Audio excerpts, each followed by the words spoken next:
এই শর্তটা অবশ্য পালনীয়, কিন্তু ব্যাপারটা পছন্দ হলো না আমার।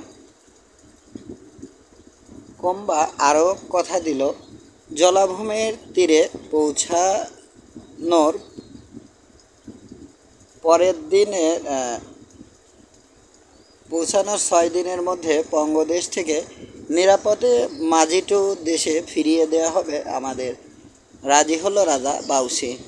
জানালো 500 যোদ্ধাকে আমাদের সঙ্গে দেবে সে। তারা জলাভূমির তীর পর্যন্ত পাহারা দিয়ে নিয়ে যাবে আমাদের। আমরা ফিরবার পর পাহারা দিয়ে নিয়ে আসবে আবার। কোম্বাকে সতর্ক করে দিয়ে রাজা বাউসি আরও জানালো, আমাদের যদি কোনো ক্ষতি করা হয় তাহলে চিরতরে যুদ্ধ ঘোষণা করবে সে। যতদিন না পঙ্গরা ধ্বংস হচ্ছে ততদিন পর্যন্ত থামবে না সে যুদ্ধ। আলোচনা শেষে বিদায় নিয়ে কুটিরে ফিরলাম। ঠিক হয়েছে পরদিন সকালে রওনা হব আমরা 13 রিকা শহর। তবে পরদিন রওনা হতে পারলাম না আমরা। যাত্রা পিছিয়ে গেল 24 ঘন্টার জন্যে। পুরো বাবেম্বা তার 500 যোদ্ধা সংগ্রহ করতে এই 24 ঘন্টা সময় নিল। এখানে বলে রাখি, আমরা যখন কুটিরে পৌঁছালাম দেখলাম আমাদের 2 মাঝি টুকুলি টম ও জেরি হাজির। মজা করে স্যামির সুস্বাদু রান্না খাচ্ছে। তবে বেশ ক্লান্ত মনে হলো তাদের দেখে। জানা গেল তারা আমাদের পক্ষে ভালো কথা বলবে বুঝে মৃত জাদুকর ইম্বজয়ী দূরে গ্রামের দিকে বন্দি করে রেখেছিল তাদের। চিরতরে যে মুখ বন্ধ করে দেয়নি কেন ভেবে পেলাম না। বোধহয় কোনো কারণে ভয় পেয়েছিল ইম্বজয়ী। তারপর যখন ইম্বজয়ী ও তার সহযোগীদের মৃত্যু সংবাদ গ্রামে পৌঁছলো, ছেড়ে দেওয়া হলো টম আর জেরিকে। এরপর বেজায় ফিরে এসেছে তারা যতটা দ্রুত পারে। কুটিরে ফিরে মাভবো, হ্যান্স, স্যামি আর অন্য সবাইকে খুলে বললাম আমরা কোথায় এবং কী কারণে যাচ্ছি। ওরা যখন আমাদের অভিযানের বিপদটা বুঝলো এবং জানলো আগ্নেয়াস্ত্র ছাড়া যেতে রাজি হয়েছি আমরা, তখন বোবা বনে গেল বিস্ময়ে। ক্রানশিক মানে মাথায় গণ্ডগোল বা পাগল বলে নিজের মাথায় টোকা দিয়ে অন্যদের দেখালো হ্যান্স। জোর দিয়ে বলল, এই দুজন পাগল হয়েছে ডগিটার সঙ্গে থেকে থেকে। ডগিটা তো অস্ত্র দিয়ে শিকার করে না, জালে বিশ্রী সব পোকামাকড় খায়। যা ভেবেছিলাম ঠিকই, এই দুজনও ডগিটার সঙ্গে থেকে পাগল হয়ে গেল। হ্যান্সের কথায় নির্দ্বিধায় সায় দিল জুলু শিকারীরা। স্যামি আকাশের দিকে দুহাত তুলল যেন প্রার্থনা করবে। শুধু মাভবো থাকলো নির্বিকার। এবার প্রশ্ন উঠল, শিকারীদের মধ্যে কে কে আমাদের সঙ্গে যাবে? আমাকে নিয়ে কোনো প্রশ্ন নেই, বলল মাভবো। আমি আমার বাবা মাকুজানার সঙ্গে যাব। আগ্নেয়াস্ত্র না থাকলেও আমি শক্ত সমর্থ মানুষ। আমার পূর্বপুরুষরা রোমান বর্শা দিয়ে লড়তে পারত, যেমন বর্শা দিয়ে লড়তে পারত তেমনটা আমিও পারি। কাজেই আর কোনো কথা থাকে না, আমিও যাচ্ছি বাস। কোয়ার্টারমেইনের সঙ্গে, বলল হ্যান্স। যেহেতু আগ্নেয়াস্ত্র ছাড়াও আমি যথেষ্ট চালাক, যেমন ছিল আমার বংশের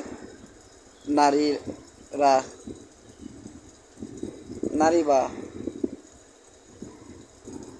এক জুলু শিকারী হ্যান্সের এই কথায় বলল, তুমি চালাক ঠিক, দা গলা সাপ, কিন্তু চালাক তুমি তখনই যখন তুমি ওষুধ খেয়ে ঘুমের মধ্যে হারিয়ে যাও না।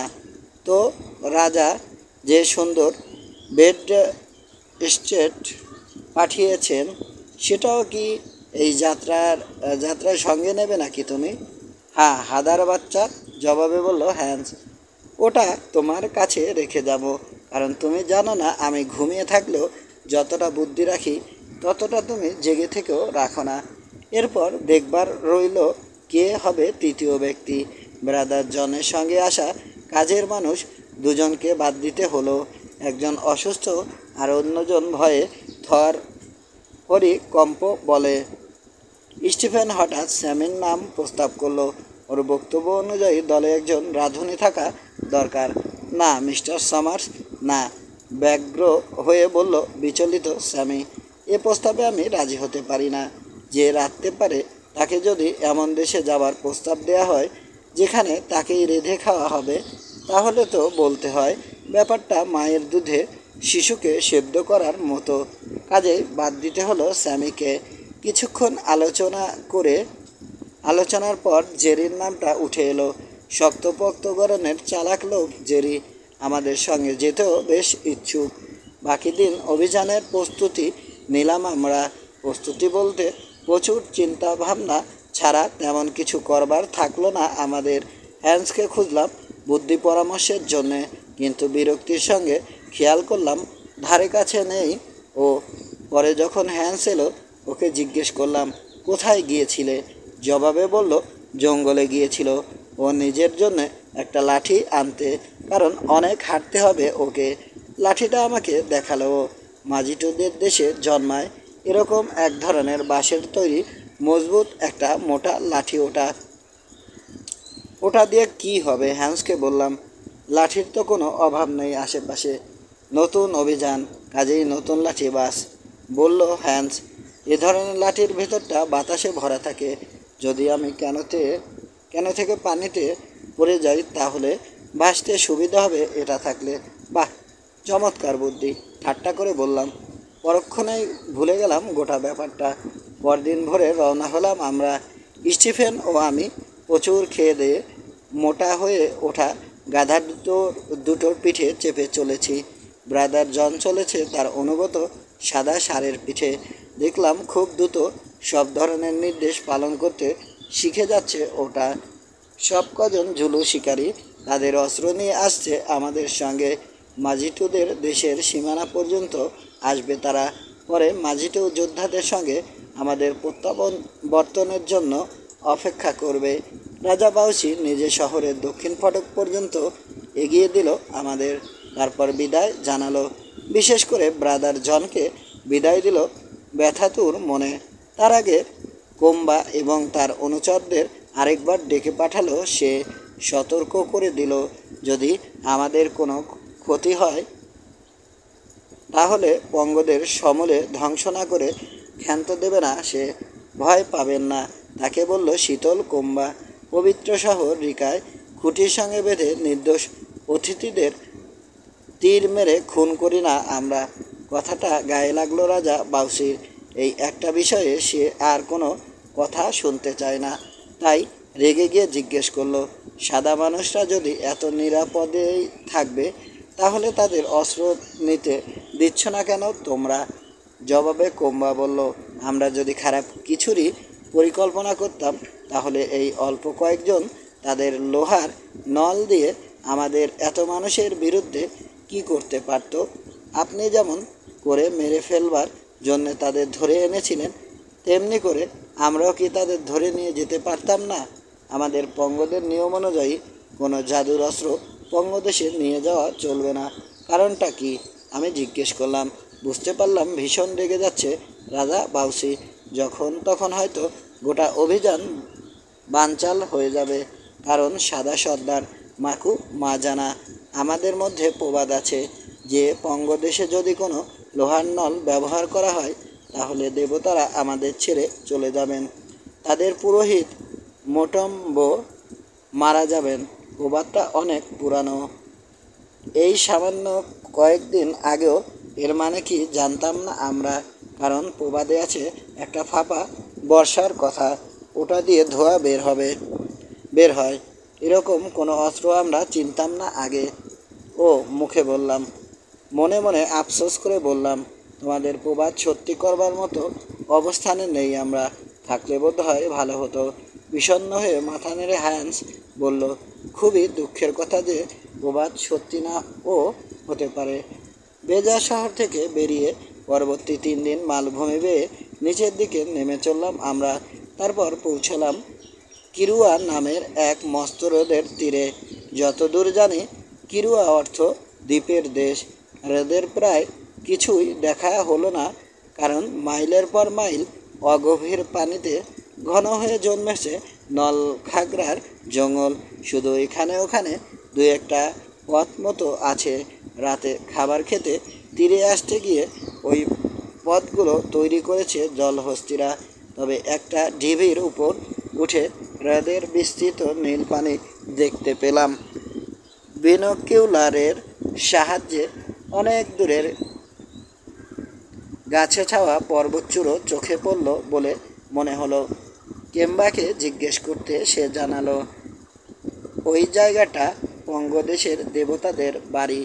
কিসের দেবতা জিজ্ঞেস করায় সে আড়ষ্ট হয়ে জানালো এ ব্যাপারে কথা বলবার আইন নেই। ঢিবিটার উপর লম্বা খুঁটি গেড়ে ইউনিয়ন জ্যাক তুললাম আমরা। কোম্বা সন্দেহের সুরে জিজ্ঞেস করলো কাজটা আমরা কেন করলাম? জবাবে বললাম ওটা আমাদের দেবতা, প্রার্থনার জন্য ওটাকে রাখা হয়েছে ওখানে। কেউ যদি ওটাকে অপমান করে বা ক্ষতি করতে চেষ্টা করে তাহলে মরতে হবে তাকে, যেমন মরেছে ইম্বজয়ী ও তার সঙ্গী সাথীরা। এই প্রথম কোম্বা একটু প্রভাবিত হয়েছে বলে মনে হলো। পাশ কাটানোর সময় পতাকাটাকে মাথা নিচু করে সম্মানও জানালো সে। তাকে জানালাম না, আসলে পতাকাটা উড়িয়েছি একটা বিশেষ উদ্দেশ্যে। যদি হঠাৎ করে পালাতে হয় তাহলে ওটা দিক নির্দেশনা দিতে পারবে আমাদের। বুদ্ধিটা স্টিফেনের, বলতেই হয় যত বেপরোয়াই আর মাথা মোটাই হোক না কেন ও পরবর্তীতে ওর এই বুদ্ধির কারণে প্রাণে বেঁচে গিয়েছিলাম আমরা। ঢিবির পায়ের কাছে সে রাতের মতো ক্যাম্প করলাম আমরা। মশার তোয়াক্কা করে না বলে হ্রদের তীরে জলহস্তির তৈরি একটা পথের ধারে তাদের ঘাঁটি গাড়ল মাজিটু যোদ্ধারা। কুম্বাকে জিজ্ঞেস করলাম কখন কিভাবে হ্রদ পার হব আমরা। সে জানালো পরদিন ভোরে রওনা হতে হবে আমাদের, কারণ বছরের এই সময়ে তীরের দিক থেকে বাতাস বয়ে যায় বলে আবহাওয়া ভালো থাকলে রাতের আগেই রিকা শহরে পৌঁছানো যাবে। আর কিভাবে হ্রদ পার হব তার উত্তরে বলল যদি আমি তার সঙ্গে দেখতে যাই তাহলে দেখাতে পারে সে হ্রদ পার হবার উপায়। রাজি হয়ে গেলাম।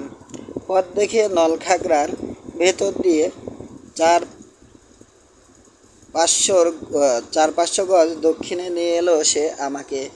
যেতে যেতে দুটো ঘটনা ঘটলো। প্রথমে ঝোপের মধ্যে থেকে একটা বিরাট কালো গন্ডার হঠাৎ করে আমাদের গন্ধ পেয়ে রেগে গিয়ে তেড়ে এলো। দেখলাম ওটার সঙ্গে আমাদের দূরত্ব মাত্র 50 গজ। সঙ্গে শুধু একটা বর্শা আছে বলে জানের ভয়ে ঝেড়ে দৌড় দিল কোম্বা। দোষ দেয়া যায় না তাকে, তখনও অস্ত্র বিসর্জন দেয়নি বলে আমার হাতে ছিল একনলা একটা ভারী রাইফেল। গন্ডারটা 15 ফুট দূরে এসে থমকে দাঁড়িয়ে মাথা নিচু করতেই রাইফেলটা দিয়ে ওটার গলায় গুলি করলাম। মাথায় গুলি করলে খড়গটার কারণে কিছুই হতো না ওটার, কিন্তু গলা ফুটো করে বোধহয় ওটার হৃৎপিণ্ডে ঢুকে গেল ভারী ক্যালিবারের বুলেট। গুলিবিদ্ধ খরগোশের মতো গড়িয়ে গড়িয়ে এসে আমার পায়ের কাছে মরল প্রকাণ্ড জন্তুটা। এতে খুব প্রভাবিত হলো কোম্বা। ফিরে এসে মৃত গন্ডারের গলার ফুটোটা দেখলো সে। তারপর দেখলো আমাকে, দেখলো ধোঁয়া বের হওয়া রাইফেলের নল। বিড়বিড় করে বলল সমতলের বিরাট জানোয়ারটা আওয়াজে মারা গেছে, একটা পলকে মরে গেছে ছোট একটা বাদরের মতো এই সাদা মানুষের হাতে, তার জাদুতে। সর্বনাশ। মোটম্ব খুব বুদ্ধিমানের কাজ করেছেন যখন বলেছেন। হঠাৎ সচেতন হয়ে থেমে গেল সে। তার কথাগুলো মনে রাখলাম। জিজ্ঞেস করলাম কি ব্যাপার বন্ধু, এখন নিশ্চয় বুঝতে পারছো পালাবার কোনো দরকার ছিল না তোমার। তুমি যদি আমার পেছনে এসে দাঁড়াতে তাহলে নিরাপদে থাকতে, যেমন নিরাপদে আছো তুমি ভয়ে পালানোর পর। তাই সর্দার মাকুমা জানা, স্বীকার করলো কোম্বা। কিন্তু জিনিসটা আমার কাছে একেবারেই নতুন, বুঝতে পারিনি বলে অপরাধ ক্ষমা করবেন। ক্ষমা করেছি সর্দার কালুবি, মানে হবু কালুবি। টিটকারির সুরে বললাম বুঝতে পারছি বঙ্গদেশের মানুষদের এখনও অনেক কিছুই শেখার আছে। হ্যাঁ সর্দার মাকুমা জানা। সাহস ফিরে পেয়ে শুকনো গলায় বলল, কোম্বা, অনেক কিছু শেখার আছে, হয়তো আপনারও। মাভবও বোধহয় গোপনে আমাদের অনুসরণ করছিল। আমার বিপদ হতে পারে ভেবে গুলির আওয়াজ পেয়ে চলে এসেছে ও। এবার ওকে বললাম মরা গন্ডারটার চামড়া ছাড়াতে যেন লোক নিয়ে আসে। আবার রওনা হলাম কোম্বার সঙ্গে। খানিকটা যেতেই নলখাগড়ার ভেতরে সরু পাথুরের জমিতে একটা লম্বা গর্ত দেখলাম। ওখানে ঝোপের মাঝে চোখে পড়ল জং ধরা একটা সর্ষের টিন। কি এটা? কি ওটা? অবাক হয়ে গিয়েছি, এমনভাবে জিজ্ঞেস করলাম কোম্বাকে, যদিও ভালো করেই জানি জিনিসটা কিসের। এখনও বোধহয় ঠিকমতো মানসিক ধকল সামলে উঠতে পারেনি কোম্বা, কারণ স্বভাবজাত চাতুরি না করে বলল, 12 মাস আগে এখানেই কাপুরের ঘর বানিয়েছিলেন রাজা বাউসির রক্তের ভাই সাদা সর্দার টগিটা। আচ্ছা, অবাক হয়ে গেলাম। আমাকে তো বলেনি সে কখনো এখানে এসেছিল। মিথ্যে বললাম। তবে কোম্বাকে মিথ্যে বলতে কেন যেন বিন্দুমাত্র অপরাধ বোধ হলো না। কোম্বা বলল, নলখাগড়ার মধ্যে মাছ ধরছিল আমাদের এক লোক, সে ডগিটাকে দেখে। বুঝলাম কোম্বা, কিন্তু মাছ ধরার জায়গাটা কিন্তু তার জন্য বেশ অদ্ভুত ছিল। বাড়ি থেকে এত দূরে কী কারণে মাছ ধরছিল সে? সময় পেলে আমাকে জানিও তো কোম্বা। এই নলখাগড়ার ঘন শিকড়ের মধ্যে কি ধরো তোমরা? সময় পেলে নিশ্চয় জানাবে, বলল কোম্বা। তারপরে যেন আলাপ শেষ করতেই ছুটে সামনে বাড়ল সে। নলখাগড়া সরিয়ে বিরাট একটা ক্যানো দেখালো। অন্তত 30 থেকে 40 জন লোক আটবে প্রকাণ্ড কোনো গাছের গুঁড়ি খুঁড়ে তৈরি করা ওই ক্যানোটায়। আফ্রিকার হ্রদ বা নদীতে আগে যেসব ক্যানো দেখেছি সেগুলোর সঙ্গে ওটার কোনো মিল দেখলাম না। ওটাতে মাস্তুলের ব্যবস্থা আছে, যদিও এখন খুলে রাখা হয়েছে মাস্তুল। ক্যানোটা আর প্রশংসা করায় কোম্বা জানালো, রিকা শহরের বন্দরে এরকম অন্তত 100 ক্যানো আছে, তবে সবগুলো এটার মতো বড় নয়। তাঁবুর দিকে হাঁটতে শুরু করে ভাবলাম, প্রতি ক্যানোতে যদি 20 জনও থাকে তাহলে বৈঠা বাওয়ার মতো বয়স হয়েছে পঙ্গদের অন্তত 2000 লোকের। পরে আমার ধারণাই সত্যি হয়েছিল। পরদিন ভোরে খানিক ঝামেলার পর রওনা হলাম আমরা। রাতে ক্যানভাসের তাঁবুর ভেতরে ঘুমিয়ে আছি, এমন সময় হাজির হলো বুড়ো বাবেম্বা। ঘুম থেকে আমাকে জাগিয়ে তুলে দীর্ঘ বক্তৃতা দিয়ে অনুরোধ করলো যেন না যাই আমি পঙ্গদের দেশে। তার বদ্ধমূল ধারণা, কোনো না কোনো শয়তানি আছে পঙ্গদের মনে। কৌশল করে আমাদের সাদা মানুষদের বন্দি করতে চাইছে তারা। বোধহয় নিয়ে যেতে চাইছে দেবতাদের কাছে বলি দেবার জন্যেই। আমি বাবেম্বাকে জানালাম তার সঙ্গে আমি একমত। তবে যেহেতু আমার সঙ্গীরা যাচ্ছে, কাজেই তাদের ছিঁড়ে থাকার কোনো উপায় নেই আমার। তবে ভালো হয় যদি বাবেম্বা সতর্ক নজর রাখে। যদি আমরা কোনো বিপদে পড়ি তাহলে সে হয়তো সাহায্য করতে পারবে। এখানে থেকে আপনাদের জন্য অপেক্ষা করব আমি, সর্দার মাকুমা জানা, বলল বাবেম্বা। কিন্তু যদি আপনারা বিপদে পড়েন তাহলে আমি কি আর মাছের মতো পানিতে সাঁতরে বা পাখির মতো উড়ে রোদ পেরিয়ে আপনাদের মুক্ত করতে যেতে পারবো? বাবেম্বা বিদায় নিয়ে চলে যাবার পর এক জুলু শিকারি এলো।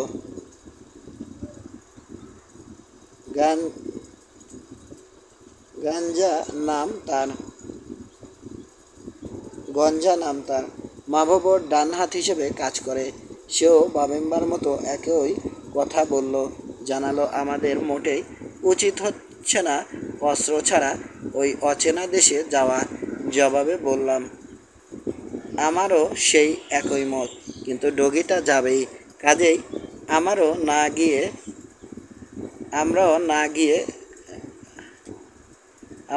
গিয়ে কোনো উপায় নেই। তাহলে বলুন, ডগিটাকে মেরে ফেলি, প্রস্তাব করলো জুলু শিকারি। নইলে অন্তত বেঁধে রাখি, তাহলে অন্তত পাগলামি করে আর সবার ক্ষতি করতে পারবেন না উনি। এবার গাঞ্জাকে বের করে দিতে হলো। এরপর হাজির হলো স্যামি। তার ফুলেলা ভাষায় বলল, মিস্টার কোয়াটারমেইন, বোকামির এই গভীর কুয়ায় চোখ বুজে ঝাঁপ দেওয়ার আগে আপনাকে আমি সবিনয়ে অনুরোধ করছি, ঈশ্বর ও মানুষের প্রতি আপনার দায়িত্ব কর্তব্যের কথা একটু বিবেচনা করে দেখুন। বিশেষ করে আমাদের কথা একটু বিচক্ষণতার সঙ্গে ভাবুন। আপনাকে ছাড়া এই নেকড়ে ভরা দূর দেশে আমরা তো হারিয়ে যাওয়া নিরীহ ভেড়া ছাড়া আর কিছুই নয়। ওসব বাদ দিলেও যদি আপনার কোনো বিপদ ঘটে আর আপনি মারা পড়েন, তাহলে অন্তত 2 মাসের বেতন বকেয়া রয়ে যাবে আমার, আর ওই টাকা আমি আর কখনোই পাবো না। টিনের একটা বাক্স থেকে চামড়ার ছোট একটা থলে বের করে ওর 2 মাসের বেতন এবং 3 মাসের অগ্রিম গুনে দিলাম। আমাকে বিস্মিত করে দিয়ে কাঁদতে শুরু করলো স্যামি। বলল, স্যার, টাকার আমার দরকার নেই। আপনি এই পঙ্গদের হাতে মারা পড়বেন সেই ভয় পাচ্ছি আমি। আর দুঃখের কথা কি বলবো, যদিও আমি আপনাকে ভালোবাসি, কিন্তু আমি এতই কাপুরুষ যে আপনার সঙ্গে মরতে যাওয়ার সাহস নেই আমার। ঈশ্বরই আমাকে এরকম কাপুরুষ বানিয়েছেন। স্যার, দয়া করে যাবেন না মিস্টার কোয়াটারমেইন।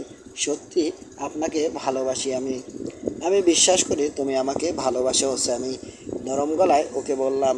আমারও মৃত্যু আশঙ্কা হচ্ছে। সাহস ধরে রেখেছি শুধু, সাহস আমাকে ধরে রাখতে হবে বলে। ওসব কথা থাক, শুধু এটুকু আশা করতে পারি নিরাপদে ফিরে আসতে পারবো আমরা। ততদিন এই বাক্স ভরা সোনা আমি তোমার দায়িত্বে দিয়ে যাচ্ছি স্যামি। তোমাকে বিশ্বাস করছি। যদি আমরা না ফিরি, তাহলে পারলে এগুলো নিরাপদে ডারবানে নিয়ে যেও। আমাকে বিশ্বাস করছেন বলে খুব সম্মানিত বোধ করছি, মিস্টার কোয়াটারমেইন বলল বিস্মিত স্যামি। বিশেষ করে খারাপ একটা পরিস্থিতিতে পড়ে টাকা আত্মসাৎ করে জেলে ছিলাম যেন আপনি বিশ্বাস করে। মিস্টার কোয়াটারমেইন, কাপুরুষ হলেও আমি কথা দিচ্ছি, কাউকে এই বাক্সে হাত দিতে দেওয়ার আগে বিনা দ্বিধায় মরতে রাজি হয়ে যাব আমি জানি স্যামি, ওকে বললাম। তবে পরিস্থিতিটা একটু অদ্ভুত হলেও মনে হয় না আপাতত আমাদের কাউকে মরতে হবে। শেষ পর্যন্ত ভোর হলো। ক্যানোটা খোলা পানিতে নিয়ে আসায় ওটাতে উঠলাম আমরা 6 জন। ক্যানোতে ওঠার আগে কোম্বা ও তার সঙ্গীরা সার্চ করে দেখলো আমাদের কোনো অস্ত্র সঙ্গে আছে কিনা। বিরক্ত হয়ে কোম্বাকে বললাম, রাইফেল দেখতে কেমন সেটা তুমি জানো, আমাদের হাতে ওরকম কিছু দেখতে পাচ্ছ? তোমাকে তো আমি কথা দিয়েছি কোনো অস্ত্র নেই আমাদের সঙ্গে। মাথা দুলিয়ে সম্মান জানালো কোম্বা, কিন্তু বলল, আমরা হয়তো ভুল করে ছোট কোনো লোহার নল সঙ্গে নিয়ে ফেলেছি, সেটাই তারা খুঁজে দেখছে। কোম্বার মতো সন্দেহপ্রবণ লোক খুব কমই দেখেছি। মালামাল সব খোলে হ্যান্সের নির্দেশে। মালামাল সব তোলো, হ্যান্সকে নির্দেশ দিলাম আমি। কাজটা হ্যান্স এত উৎসাহের সঙ্গে করলো যে ক্ষণিকের জন্যে আমার মনে সন্দেহ জেগে উঠল। এত উচ্ছ্বাসিত হয়ে মালপত্র খোলাটা লুকে ছাপায় অভ্যস্ত হ্যান্সের চরিত্রের সঙ্গে যেন একেবারেই মিলল না। আগে নিজের কম্বলের মোড়ক খুলল সে, ওটা থেকে বের হলো ওর সংগ্রহ করা নানা রকম জিনিস। খুব নোংরা একটা পুরনো প্যান্ট দেখলাম ওসবের মধ্যে। এছাড়াও দেখলাম তোবড়ানো একটা টিনের ক্যাপ, পরিচ খাওয়ার একটা কাঠের মাঝারি আকারের চামচ, 1 বোতল সন্দেহজনক কী যেন, হরেক রকম শেকড় বাকড় ও হটেনটট ঔষধি, আমার দেয়া একটা পুরনো পাইপ, স্থানীয়দের চাষ করা একগাদা হলদে তামাকের মস্ত একটা স্তূপ। জিজ্ঞেস না করে পারলাম না এত তামাক দিয়ে কি করবে হ্যান্স। পাইপ টানা, নস্যি নেয়া আর চিবানোর জন্যে 3 জন কালো মানুষ আছে বলেই তামাকগুলো নিয়েছি বাস জবাবে বলল হ্যান্স। যেখানে যাচ্ছি সেখানে হয়তো নাও মিলতে পারে খাবার, আর আপনি তো জানেন খাবার না থাকলেও তামাক খেয়ে যে কেউ কয়েকটা দিন অন্তত পার করে দিতে পারে। তাছাড়া তামাক খেলে ভালো ঘুম হয় রাতে। হান্স বিরাট বক্তৃতা শুরু করতে পারে ভেবে তাড়াতাড়ি করে বললাম, যথেষ্ট যথেষ্ট, আর বলতে হবে না। এই হলুদ লোকটার ওই লতাপাতা নেবার কোনো দরকার নেই, বলল কোম্বা। আমাদের দেশে ও জিনিস অনেক আছে। হাত বাড়িয়ে দিল সে, যেন হাতে নিয়ে কাছ থেকে পরীক্ষা করে দেখতে চায় তামাকগুলো। এ সময় মাভব নিজের মালপত্র খুলে দেখতে ডাকলো। কাজটা ও ইচ্ছে করে করলো না কাকতালীয়ভাবে ঘটলো জানে না।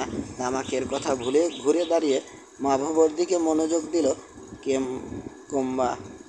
এদিকে সাবলীল দক্ষতায় দ্রুততার সঙ্গে নিজের কম্বল মুড়িয়ে নিল হ্যান্স। 1 মিনিট পুরো হবার আগেই বাধা ছাড়া শেষে পিঠে তুলে নিল ও ঝোলাটা।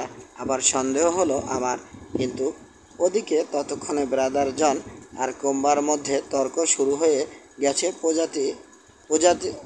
প্রজাপতি ধরবার জাল নিয়ে। জালটাকে নতুন ধরনের কোনো অস্ত্র মনে করেছে কোম্বা।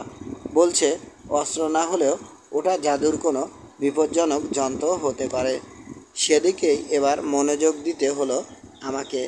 এই তর্ক শেষ হতে না হতেই আরেক বিরোধের সূচনা হলো। স্টিফেনের নেয়া সাধারণ একটা কাস্তে নিয়ে কোম্বা জিজ্ঞেস করলো জিনিসটা কি। ব্রাদার জনের মাধ্যমে স্টিফেন জানালো ওটা ফুল তুলবার যন্ত্র। ফুল? যেন আটকে উঠল কোম্বা। আমাদের এক দেবতা তো ফুল, সাদা সর্দার কি আমাদের ফুল দেবতাকে উপড়ে ফেলতে চান? স্টিফেনের উদ্দেশ্য তাই, কিন্তু সঙ্গত কারণে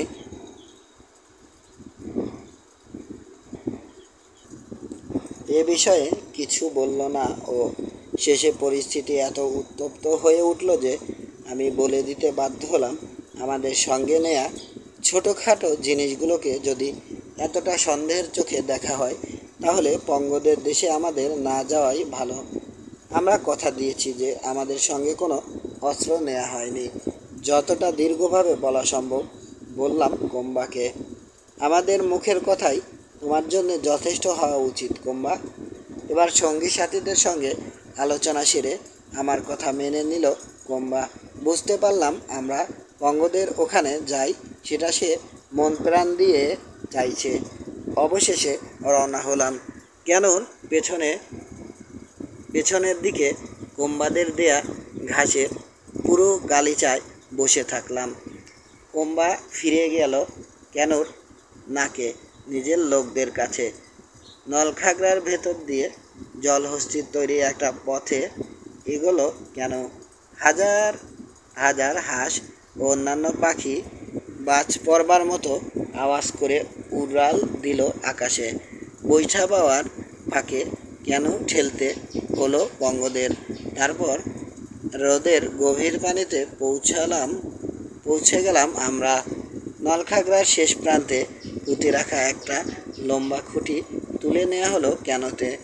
চারকোনা একটা পাল টাঙিয়ে খুঁটিটা কাজে লাগানো হলো মাস্তুল হিসেবে। তীর থেকে বয়ে আসা বাতাসে ফুলে উঠল পাল। ঘন্টায় আন্দাজ 8 মাইল বেগে ছুটে চলল কেন। আমাদের পেছনে আবছা হয়ে এলো তীর রেখা। কুয়াশার মাঝ দিয়ে অনেকক্ষণ চোখে পড়ল ঢিবির উপরে ওড়ানো আমাদের পতাকাটা। তারপর একসময় সেটাও অদৃশ্য হলো। মনটা দমে গেল আমার। মনে মনে বললাম, আর একটা বোকামি করলে তুমি জীবনে, অ্যালান। এরকম বোকামি আরও কয়টা করবার সুযোগ পাবে তুমি? মনে হলো অন্যান্যরাও দমে গেছে। দিগন্তের দিকে তাকিয়ে ঠোঁট নাড়ছে ব্রাদার জন। মনে হলো প্রার্থনা করছে। এমনকি মনমরা দেখালো স্টিফেনকেও। স্থানীয়রা গরমের দিনে করবার কিছু না থাকলে ঘুমায়, কাজেই ঘুমিয়ে পড়েছে জেরি। দেখে খুব চিন্তিত মনে হলো মাভবকে। ভাবলাম আবার ওর সাপের সঙ্গে আলাপ করছে কি না ও, তবে কিছু জিজ্ঞেস করলাম না। তীরবিদ্ধ হয়ে মৃত্যুর কবল থেকে রক্ষা পাবার পর থেকেই ওর সাপের ব্যাপারে কেমন যেন একটা ভীতি কাজ করে আমার মনে। পরের বার হয়তো আমাদের তাৎক্ষণিক মৃত্যুর খবর দেবে ওটা, আর আমি জানি যদি দেয় তাহলে বিশ্বাস করব নির্দ্বিধায় হ্যান্সকে নির্দ্বিধায় হ্যান্সকে দেখলাম বেশ বিচলিত। অতি প্রাচীন একটা ওয়েস্ট কোটের পকেট হাতড়ে কি যেন খুঁজছে ও। ওকে বিড়বিড় করতে শুনলাম, আমার বড় আব্বার আত্মার কসম, আর মাত্র 3টা আছে। 3টা কি? রাজভাষায় জিজ্ঞেস করলাম। 3টা চমক, ব্যাস, বাস। বাকিগুলো এই পচা কোটের পকেটে শয়তানের তৈরি করা ফুটো দিয়ে পড়ে গেছে। পুরো 24 ঘন্টা ছিল। ওদের তাড়ানোর জন্যে যে চমকগুলো এনেছিলাম সেগুলো এভাবে হারিয়ে যাওয়ায় এখন আমরা 21 রকমভাবে মরতে পারি। কাজেই বাস। পাগলের প্রলাপ বন্ধ করো তো, ওকে ধমক দিয়ে নিজের অস্বস্তি জাগানো চিন্তায় ডুবে গেলাম। আবার ঘুমিয়ে পড়লাম একটু পর। ঘুম ভাঙলো দুপুরে। দেখলাম বাতাস পড়ে গেছে। সঙ্গে নিয়ে আসা খাবার খেলাম আমরা। খাওয়া শেষ হতে হতে একেবারেই থেমে গেল বাতাস। বঙ্গরা তাদের বৈঠা নিয়ে ব্যস্ত হয়ে পড়ল।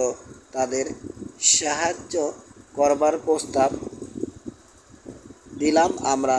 মনে মনে ভাবলাম, সুযোগ যখন এসেছে তো শিখে নিই কীভাবে বৈঠা দিয়ে কেন সামলাতে হয়। 6টা বৈঠা দেয়া হলো আমাদের। কোম্বার আচরণে বেশ একটা রাজকীয় ভাব দেখা দিয়েছে খেয়াল করেছি। সেই দেখিয়ে দিল কিভাবে বৈঠা ব্যবহার করতে হয়। প্রথমে প্রায় কোনো সাহায্যেই এলাম না আমরা, কিন্তু পরবর্তী 3-4 ঘন্টায় অনেক কিছুই শিখলাম। পথের শেষে যখন পৌঁছালাম ততক্ষণে আমার ধারণা হয়ে গেল কখনো দরকার পড়লে মোটামুটি ভালোভাবেই কেন চালাতে পারবো আমরা। বিকেল 3টের দিকে দূরে তীর দেখতে পেলাম। জানি না ওটা কোনো দ্বীপ কিনা, পরেও আর জানা হয়ে ওঠেনি কখনো। গত কয়েক ঘন্টা ধরেই পর্বত চূড়াটা দেখেছি আমরা। আসলে নৌযাত্রার প্রায় শুরু থেকেই বিনোকিউলার দিয়ে পর্বতটার আকার আকৃতি মোটামুটি ভালোভাবে দেখেছি আমি। বিকেল 5টার দিকে একটা উপসাগর মতো জায়গায় পৌঁছালাম। উপসাগরের দুপাশে সামনে বেড়ে থাকা তীরে জন্মেছে জঙ্গল। জঙ্গলের মাঝে কোথাও কোথাও গ্রাম দেখতে পেলাম। দেখে সাধারণ আফ্রিকান গ্রাম বলেই মনে হলো। ওগুলোর ধারে কাছের গাছগুলো ছেটে ছোট। বুঝতে পারলাম গত শতাব্দীর কোনো এক সময় ওখানে চাষাবাদ করা হতো। চাষাবাদ বন্ধ করা হলো কেন জিজ্ঞেস করলাম কোম্বাকে। সে সংক্ষেপে জানালো, মানুষ যখন মারা যায় তখন শস্য মারা যায়। আর কিছু বের করা গেল না তার মুখ থেকে। তবে বুঝলাম কোনো কারণে হ্রাস পেয়েছিল বঙ্গদের জনসংখ্যা। কয়েক মাইল পর উপসাগরটা হঠাৎ করেই শুরু হয়ে এলো। ওটার মুখের কাছে পৌঁছে দেখলাম জায়গাটা ছোট একটা নদীর মোহনা। নদীর উপরে বেশ অনেকগুলো সেতুর দুধারে নদীর তীরে গড়ে উঠেছে রিকা শহর। শহরে বড় বড় অনেক বাড়ি। ওগুলোর দেয়াল তৈরি হয়েছে কাদা দিয়ে, তাতে সাদা রঙের প্রলেপ। পরে জেনেছি রোদের কাদামাটির সঙ্গে ঘাস বা খড় মিশিয়ে দেয়ালগুলো তৈরি। বাড়িঘরের ছাদ হিসেবে ব্যবহৃত হয়েছে পাম গাছের পাতা। কাদার মধ্যে ছোট ছোট গাছ গেঁথে নদী ভাঙন থেকে রক্ষা করা হয়েছে বন্দরটা। বন্দরে অনেকগুলো কেন নোঙর ফেলে আছে। আমরা যখন তীরে নামলাম সূর্যটা প্রায় ডুবে যাচ্ছে তখন আমাদের আগমন লক্ষ্য করা হয়েছে। তীরে নামতেই কোথাও থেকে বেজে উঠল একটা শিঙা। প্রায় সঙ্গে সঙ্গে এসে হাজির হলো অনেক লোক। যেটিতে কেন বাঁধতে সাহায্য করলো তাদের কয়েকজন। খেয়াল করলাম লোকগুলোর চেহারা ও গড়ন কোম্বা এবং তার সঙ্গীদেরই মতো। সবার চেহারায় এত মিল যে বয়সের পার্থক্য না থাকলে একজন থেকে আরেকজনকে আলাদা করা প্রায় অসম্ভব। একই পরিবারের লোক বলে মনে হলো সবাইকে। পরে জেনেছি আসলেই তাই। শত শত বছর ধরে নিজেদের মধ্যে বিয়ের মাধ্যমে গড়ে উঠেছে বঙ্গ জনগোষ্ঠী। সাদা আলখাল্লা পরা লম্বা এই নিস্পৃহ চেহারার লোকগুলোর মধ্যে এমন কিছু আছে যে রক্ত ঠান্ডা হয়ে গেল আমার। এমন কিছু আছে যেটা অস্বাভাবিক, অমানসিক। আফ্রিকানদের স্বাভাবিক হইচই নেই কারো মধ্যে। কেউ চিৎকার করছে না, হাসছে না বা কথা বলছে না। একজনও আমাদের দিকে এগিয়ে এলো না, ছুঁয়ে দেখল না, ভীত মনে হলো না কাউকে। এমনকি বিস্মিত নয় কেউ। দুই একটা শব্দ উচ্চারণের কথা বাদ দিলে সবাই একদম নিশ্চুপ, শান্ত। শীতল চোখে যেন আমাদের বিচার করে দেখছে লোকগুলো, এবং যা দেখছে তাতে তারা খুব একটা প্রভাবিত নয়। ব্রাদার জনের লম্বা দাড়ি আর আমার উস্কো খুস্কো চুল দেখে তাচ্ছিল্যের মৃদু হাসিও দেখলাম কারো কারো ঠোঁটে। সরু লম্বা আঙুল কিংবা বিরাট বর্ষার হাতল নেড়ে আমাদের দেখাচ্ছে তারা। বর্ষার ফলা দিয়ে দেখাচ্ছে না, তার কারণ সম্ভবত তাদের ধারণা ওরকম করলে সেটাকে আমরা আক্রমণাত্মক আচরণ বলে মনে করতে পারি। বলতে দুঃখ হয়, আমাদের মধ্যে একমাত্র হ্যান্সি তাদের সত্যিকারের মনোযোগ কাড়ল। আসলে তাদের নজর কাড়ল হ্যান্সির কোঁচকানো কুৎসিত চেহারা। অবশ্য অন্য কারণেও তাদের মনোযোগ আকৃষ্ট হয়ে থাকতে পারে, সেটা পাঠক পরে আন্দাজ করতে পারবেন। হ্যান্সকে দেখিয়ে কোম্বাকে জিজ্ঞেস করলো, এক পঙ্গ বন মানুষটা কি আমাদের দেবতা, নাকি শুধুই আমাদের সর্দার? আগে কখনো হ্যান্সকে কেউ দেবতা বা সর্দার মনে করেনি, ফলে এ কথা জিজ্ঞেস করায় হ্যান্সকে বেশ খুশি দেখলাম। তবে আমরা অন্য সবাই খুশি হতে পারলাম না। বিশেষ করে মা বাবু খুব ক্ষেপে গিয়ে হ্যান্সকে হুমকি দিয়ে বলল, আবারও যদি এ ধরনের কথা শোনে তাহলে পঙ্গদের সামনে তাকে ধরে পেটাবে, যাতে তারা বোঝে হ্যান্স দেবতাও নয়, সর্দারও নয়। হুমকি দেয়ায় হ্যান্সও রেগে গিয়ে বলল, জুলু কসাই, অপেক্ষা করে দেখো আমি নিজেকে দুটো বলেই ঘোষণা দিই কি না। হুমকি দিতে এসো না আমাকে। তীরে নেমে কেন থেকে জিনিসপত্র সংগ্রহ করবার পর তাকে অনুসরণ করতে বলল কোম্বা। চওড়া একটা রাস্তা ধরে নিয়ে চলল সে আমাদের। রাস্তার দুধারে বড় বড় কুটির, প্রতিটা কুটিরের সামনে বেড়া দিয়ে ঘেরা বাগান। আফ্রিকায় এরকম সাজানো গোছানো বসতি খুব কমই চোখে পড়েছে আমার। জনসংখ্যা খুব বেশি না হলেও বাগানের কারণে রিকা শহরটা বিরাট একটা জায়গা জুড়ে গড়ে উঠেছে। শহরের চারপাশে কোনো দেয়াল বা দুর্গ নেই। বোঝা যায় বহিঃশত্রু আক্রমণের ভয় করে না এ শহরের অধিবাসী। রোদের পানি আক্রমণ থেকে রক্ষা করে তাদের। রিকার আরেকটা বৈশিষ্ট্য না বললেই নয়, শহরটায় বিরাজ করে ইনপতন নীরবতা। কোনো কুকুর নেই বুঝলাম, কারণ একটা কুকুরের ডাকও শুনতে পেলাম না। মোরগ মুরগিও নেই, পঙ্গতে কখনো মোরগের ডাক শুনতে পাইনি। গরু ভেড়ার কোনো অভাব নেই পঙ্গদের। শত্রুর আক্রমণের ভয় না থাকায় ওগুলোকে শহরের বাইরে চারণভূমিতে ছেড়ে রাখা হয়। দুধ বা মাংসের প্রয়োজন পড়লে ওখান থেকেই সংগ্রহ করে আনা হয়। অনেকেই হাজির হলো আমাদের দেখতে, তবে ভিড় করলো না তারা। এক একটা পরিবার তাদের নিজেদের বাগানের দরজায় দাঁড়িয়ে লক্ষ্য করলো আমাদের।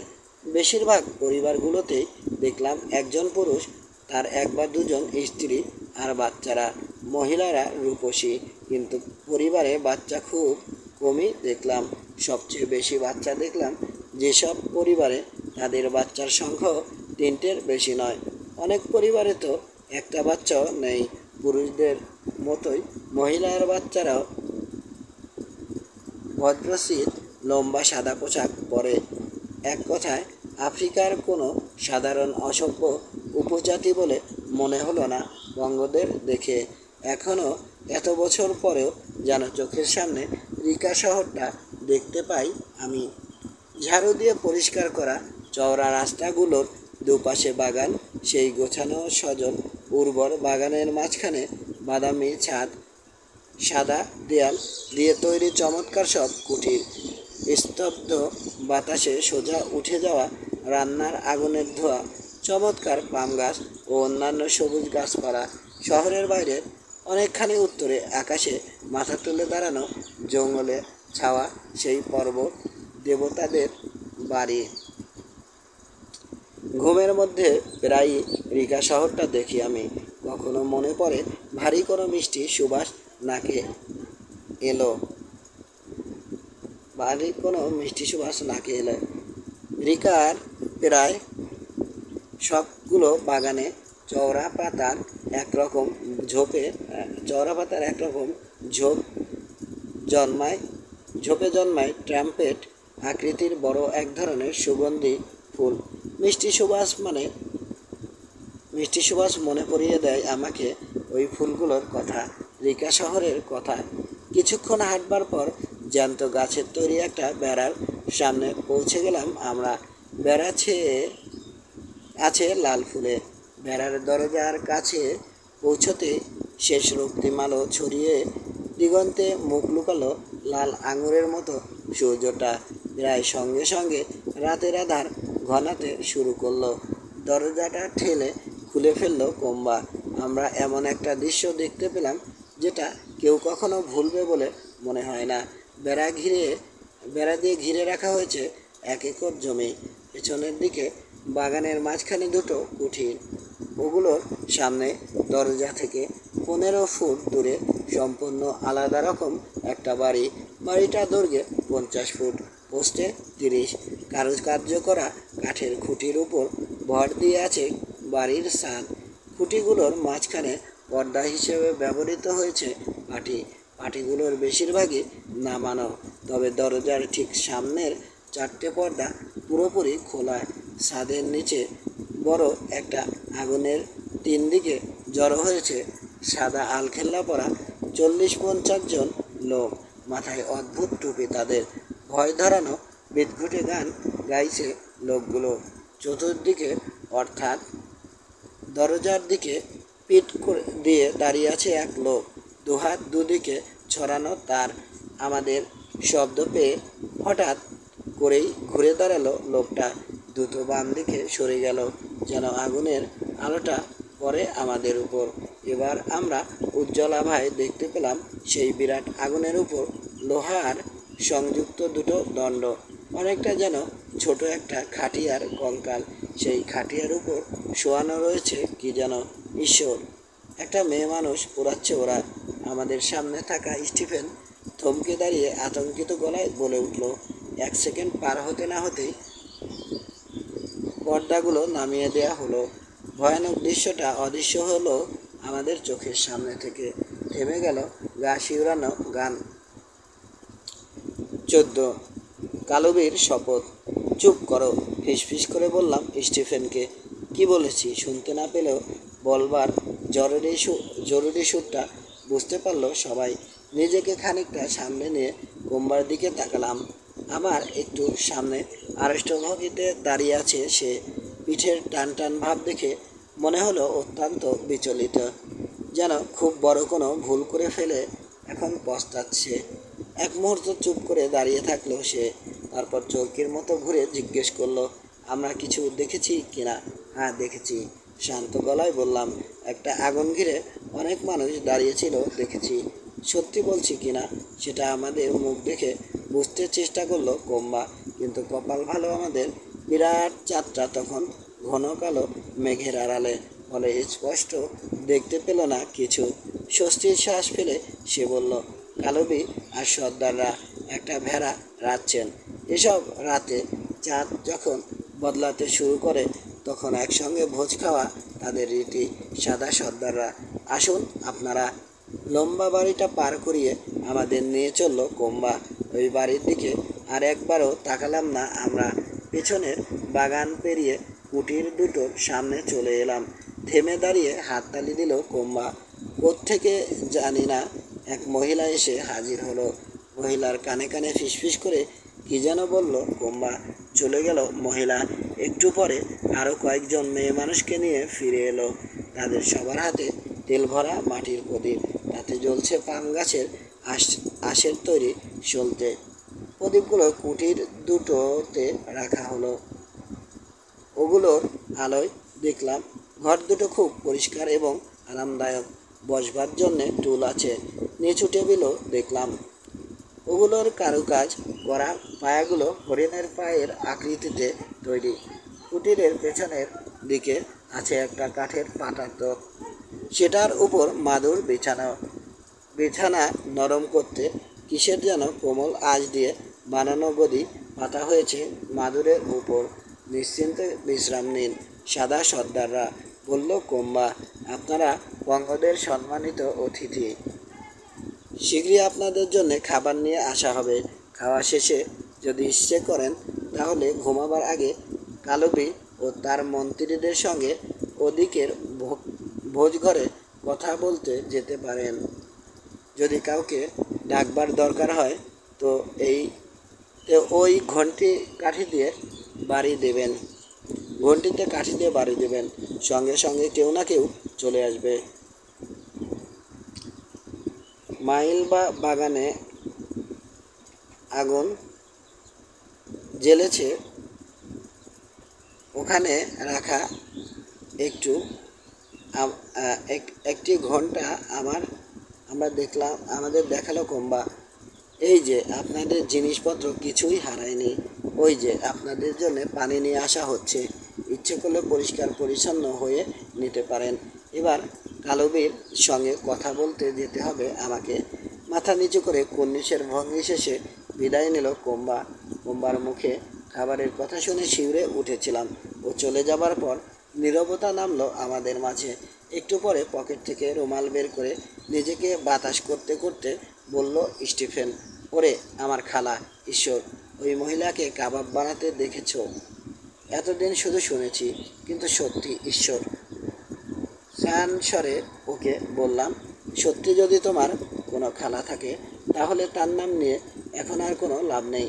এরকম একটা যোজকে আসতেই তো জোরজার করছিলে, এর বেশি আর কি আশা করো তুমি? জানি না, সত্যি জানি না, বলল স্টিফেন। কিছু আশা করতে গিয়ে সাধারণত মাথা ঘামাই না আমি, যে কারণে আমার বাপ বেচারা আর আমার মধ্যে লেগে যেত সব সময়। একদিনের জন্যে সেই দিনে যা অশুভ ঘটতে পারে সেটাই যথেষ্ট, কথাটা মেনে এসেছি। তারপর একদিন আমার বাপ ভয়ঙ্কর রেগে গিয়ে পারিবারিক বাইবেলটা আনিয়ে লাল কালি দিয়ে ওই কথাগুলো কেটে দিল। ওসব থাক, এখন বলো, তুমি কি ভাবছো আমাদেরও ওই শিখ দুটোয় চড়িয়ে সেন্ট লরেন্সের পরিণতি বিষয়ে জ্ঞান লাভ করানো হবে? হতে পারে বললেই মনে হচ্ছে। ভরসা দিলাম না স্টিফেনকে, আর সেজন্যে কোনো নালিশ করা ঠিক নয় তোমার, বুড়ো বাবেম্বা, কিন্তু আগেই সাবধান করেছিল তোমাকে। নিশ্চয় নালিশ আপত্তি করতে পারি আমি, এবং করব, প্রতিবাদের সুরে বলল স্টিফেন। আপনি আপত্তি তুলবেন না ব্রাদার জন? যেন ঘরের ভেতর থেকে উঠে দীর্ঘ দাড়িতে টোকা দিল ব্রাদার জন।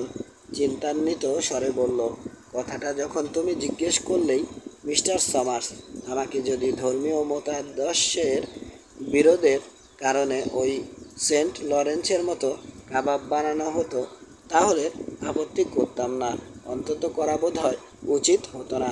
কিন্তু এখন আমাকে বলতেই হচ্ছে, এই অসভ্যগুলো আমাকে রেঁধে খেয়ে ফেললে সেটা মন থেকে মেনে নিতে পারবো না, কিন্তু মনে হয় না আমাদের ওরা খাবে। মনটা এত খারাপ যে আরেকটু হলেই ব্রাদার জনের কথায় প্রতিবাদ করতাম।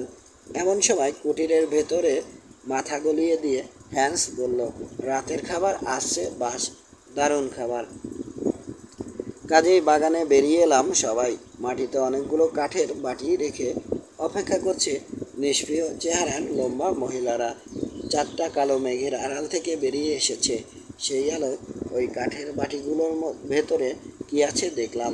কয়েকটা বাটিতে দেখলাম সস দিয়ে মাখানো মাংস। সসের কারণে বুঝতে পারলাম না ওগুলো কিসের মাংস। মনে হলো খাসির মাংস, কিন্তু আসলে কি তা কে বলতে পারে। অন্য বাটিগুলোতে তরকারি, দুধ আছে। এতদিন ব্রাদার জনের কথা শুনে নিরামিষভোজী হয়নি, কিন্তু হঠাৎ করেই নিরামিষভোজী হয়ে যাবার তীব্র একটা তাগিদ অনুভব করলাম। আপনি ঠিক বলেছিলেন, ব্রাদার জনকে বললাম। এরকম গরম আবহাওয়ায় তরি তরকারি আসলে সেরা খাবার। মনস্থির করে ফেলেছি আমি আগামী কয়েকদিন তরকারি খেয়ে পরীক্ষা করে দেখব কেমন লাগে। খিদে লেগেছে খুব, সুতরাং সমস্ত ভদ্রতা ছেড়ে ফেলে ছুরি দিয়ে কেটে ফেললাম সেদ্ধ করা মিষ্টি কুমড়ো, অন্যান্য সবজি তুলে নিয়ে খেতে শুরু করলাম। তবে বাসনে মিষ্টি কুমড়োর যেটুকু স্পর্শ করলো সেটা দেখলাম না ভুলেও। কে জানে আগে বাসনগুলোতে কি রাখা হয়েছিল, ঠিকমতো ধোয়া হয় কি না, তাই বা কে জানে। স্টিফেন আর মাভবও সবজি নিল, এমনকি মাংস পাগল লোভে হ্যান্সও মন দিল তরকারিতে। শুধু জেরির কোনো বিকার দেখলাম না মাংস নিতে। খেতে খেতে বলল মাংসের স্বাদটা নাকি খুব ভালো। মনে হলো সবার পেছনে ছিল বলে ওই ছাউনির তলায় কি জিনিস শিক কাবাব বানানো হচ্ছিল দেখেনি জেরি। কোনো মতে খেয়ে উঠলাম। খাওয়া শেষে পাইপ ধরানোর পর ব্রাদার জন নিচু গলায় আমাকে বলল, অ্যালান, যে লোকটা আমাদের দিকে পেছন ফিরে দাঁড়িয়েছিল সেই কালবি। আগুনের আভায় ওর হাতে কাটা আঙুলের ফাঁকটা চোখে পড়েছে আমার। কাজে এগোতে হলে ওর সঙ্গে সদ্ভাব রাখতে হবে আপনাকে। ব্রাদার জনকে বললাম, পরক্ষণেই যোগ করলাম, কিন্তু ওই শিখগুলোর চেয়ে বেশি দূর এগোতে পারবো কি না সেটাই প্রশ্ন। আমার তো মনে হচ্ছে খেয়ে ফেলার জন্যে এখানে ফাঁদে আটকানো হয়েছে আমাদের। ব্রাদার জন জবাব দেবার আগে এসে হাজির হলো কোম্বা। খাবার কেমন লাগলো জিজ্ঞেস করা শেষে জানালো, কালবি আর তার সর্দাররা আমাদের স্বাগত জানাতে তৈরি হয়ে আছেন। জেরিকে মালপত্রের পাহারায় রেখে রওনা হলাম আমরা কোম্বার সঙ্গে। কালবির জন্যে আনা উপহারগুলো নিলাম। ভোজঘরে আমাদের নিয়ে চলল কোম্বা। ওখানে পৌঁছে দেখলাম নিভিয়ে ফেলা হয়েছে আগুনটা। শিকের বিছানা আর ওটার ভয়ঙ্কর কাবাব নেই। জানালার পর্দাগুলো সরিয়ে দেওয়ায় চাঁদের আলোয় ভেতরটা মোটামুটি স্পষ্ট দেখা গেল।